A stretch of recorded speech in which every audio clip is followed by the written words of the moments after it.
How to solve kinematics problems. The first step that you always want to do with solving any kinematics problem is write down the 5 variables of kinematics. Those are d for displacement, v naught for initial velocity, vf for final velocity, a for acceleration, and t for time. The next step is we'd have to actually read the problem and pull all the numbers out of whatever problem we're trying to solve. So if we see that a problem talks about a car and how fast it's going at the beginning of the problem, we would know that that would be an initial speed because that's how fast it's moving at the beginning. Now, every problem that you do, almost everyone, should have 3 numbers that you should be able to plug in. So you should always be looking for at least 3 numbers from your problem. Because once you have 3 numbers, you can solve for every other variable that you need.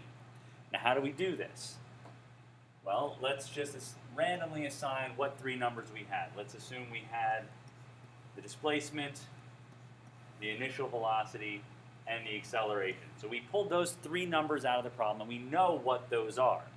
The next question is figuring out what are we looking for.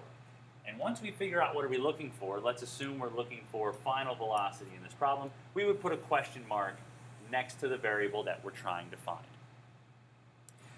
So once you have your 3 numbers and your question mark, what you need to do next is pick your equation.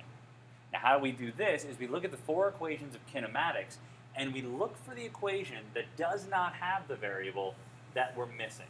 Like in this particular case, we don't have a time, there's no number here, and there's no question mark.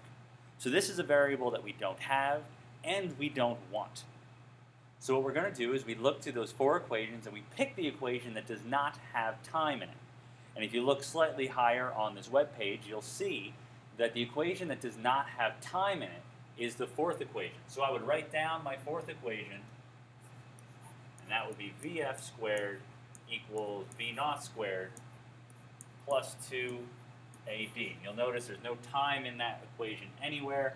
And once you pick the equation that does not have the variable that we don't have and don't want, and only has the 3 numbers and the variable that we do want, then we would do a little bit of algebra, solve for the variable that's a question mark, plug in our numbers, and solve. So how do we solve kinematics problems in a nutshell? Write down our 5 variables, pull the numbers out of the problem. We need at least 3 in order to solve. Figure out what variable we're looking for and put a question mark there. Pick our equation based off of any missing variables. We can't use what we don't have. Write that equation down, do some algebra, plug in our numbers, and solve.